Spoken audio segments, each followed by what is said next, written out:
అందరికీ నమస్కారం। ఈరోజు ప్రకాశం జిల్లా కోస్టల్ మండలమైనటువంటి ఎస్ఎన్పాడు, కొత్తపట్నం అండ్ టంగుటూర్ ఈ మండలాల్లో కోస్టల్ విలేజెస్ నన్ను చూడటం జరిగింది। ప్రకాశం జిల్లాకి డిజాస్టర్ మేనేజ్మెంట్ నుంచి సైక్లోన్ వార్నింగ్ రావడంలో సందర్భంగా అక్కడ జరుగుతున్న ఏర్పాట్లు, అదేవిధంగా ప్రజలందరినీ కూడా అప్రమత్తం చేయాలనే ఉద్దేశంతో జిల్లా యంత్రాంగం అంతా కూడా రావడం జరిగింది।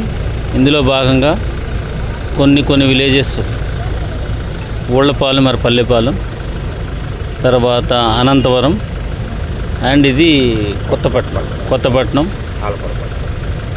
ఆలకూరపాడు, ఇవి యాక్చువల్గా సీషోర్కి దగ్గరలో ఉన్న ప్లేసెస్ కాబట్టి అక్కడ ప్రజలందరితో ఒకసారి కలిసి వాళ్ళని కూడా గైడ్ చేసి ఏ విధమైన ఆందోళన చెందొద్దని చెప్పడం జరిగింది।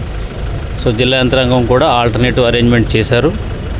అక్కడ కొన్ని షెల్టర్స్ కూడా, రిహాబిలిటేషన్ సెంటర్స్ కూడా ఐడెంటిఫై చేయడం జరిగింది। స్కూల్స్ బిల్డింగ్స్, తర్వాత విలేజ్ సెక్రటరియట్స్ బిల్డింగ్స్ కూడా ఏర్పాటు చేయడం జరిగింది। అందులోనే మెడికల్ ఫెసిలిటీస్ అండ్ అన్ని రకాల టాయిలెట్స్, పవర్, తర్వాత ఫుడ్ ప్రిపరేషన్కి సంబంధించిన ఏర్పాట్లు అన్నీ కూడా అక్కడ జరిగినాయి కాబట్టి సో ఈ గ్రామంలో ప్రజలు ఎవరైనా సరే ఈ రాత్రికి వర్షం ఇంకా బాగా ఉధృతమయ్యే పరిస్థితులు ఉన్నాయి। అదేవిధంగా గాలులు కూడా 50 నుంచి 60 కిలోమీటర్ల వేగంతో వేస్తాయని కూడా మనకు చెప్పడం జరిగింది కాబట్టి సో జిల్లా యంత్రాంగం అంతా కూడా ఇక్కడే ఉంటున్నారు, ఎవరు భయపడవలసిన అవసరం ఏమీ లేదు।